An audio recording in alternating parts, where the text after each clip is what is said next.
ভোর থেকে কুয়াশার ঘনত্ব কম থাকলেও ছিল কনকনে হিমেল হাওয়া। উত্তরাঞ্চল সহ বিভিন্ন জেলায় জনজীবনের স্থবিরতার মতো ব্যাহত হয় যান চলাচল। রোববার সকালে পঞ্চগড়ের তেঁতুলিয়ায় সর্বনিম্ন তাপমাত্রা রেকর্ড হয় ৯.৭ ডিগ্রি সেলসিয়াস। টানা ৩ দিন ধরে এ জেলার উপর দিয়ে বয়ে যাচ্ছে মৃদু শৈত্যপ্রবাহ।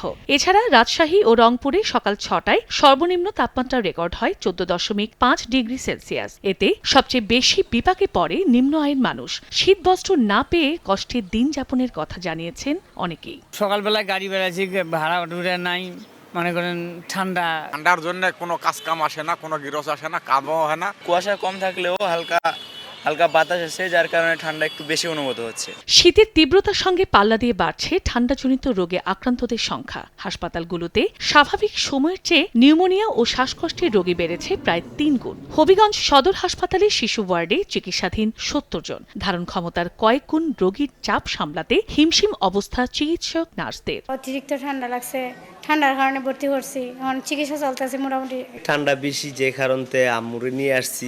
আমরা প্রতিনিয়ত শিশু এবং বয়স্ক রোগী এখানে ইমার্জেন্সিতে রিসিভ করে থাকি, যাদের অধিকাংশই হচ্ছে গিয়ে ডায়রিয়া এবং শ্বাসকষ্টজনিত রোগে আক্রান্ত। আবহাওয়া অফিস জানিয়েছে আগামী ৯ জানুয়ারি থেকে তাপমাত্রা আরও কমে বাড়তে পারে শীতের তীব্রতা। চন্দ্রা বিশ্বাস, ববি, সময় সংবাদ।